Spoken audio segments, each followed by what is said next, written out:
Debbie in Tulsa, Oklahoma. Hi, good evening. Thank you for taking my call. Hi, Debbie. How are you? I am doing great. What's going on? So, I've been here since 2016. I'm a green card holder. So, my plan is to go ahead and file for naturalization for citizenship. I have a soon-to-be 7-year-old in the next few days, and my husband. Question is, when do I have to file for my citizenship first and get it approved before I can file for my 7-year-old? Your 7-year-old is where?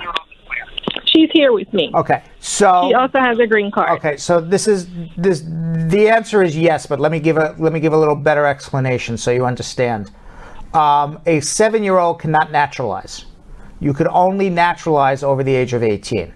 And the reason is because you have to take an oath of allegiance to the United States of America, and somebody under the age of 18 isn't capable of making that decision of whether they want to take an oath of allegiance to the United States of America. Now, what the law says is under the Child Citizenship Act of 2000 is that if you are a child living with a parent in their legal and physical custody with a green card under the age of 18, and the parent becomes a citizen, that child automatically becomes a citizen too. So the moment you naturalize and swear and take that oath of allegiance to the United States of America, because your child has a green card, lives with you in your legal and physical custody, that child automatically becomes a U.S. citizen by operation of law. That child does not have to take an oath of allegiance to the United States. That child is a U.S. citizen. So the day you naturalize, automatically your child becomes a citizen. The issue now becomes, child doesn't have any proof that she's a U.S. citizen. So then at that point, you would file an N-600, which is for a certificate of citizenship, and for a U.S. passport for her at the same time. Okay. Thank you very much. All right. You're welcome. Let's, last call of the day. Design in Magnetic Spring, Ohio. Design.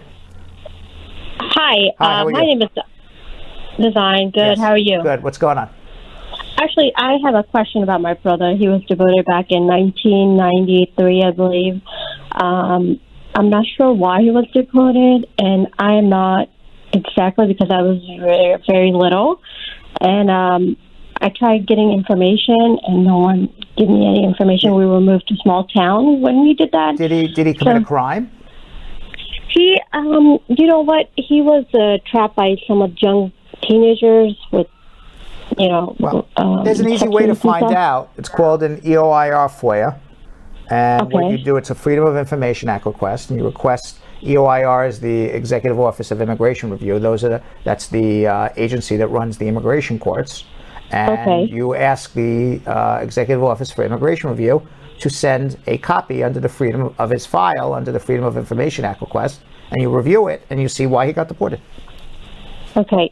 Is there any information do I need to get from the country that he's in right now? Just if he has an alien registration number, it would make it a lot easier to figure out, get his file. Okay. And where do I get the Freedom of Information? You literally write the court where he got deported from. Thanks for watching. For more Bradshaw Live, like and subscribe to our YouTube channel.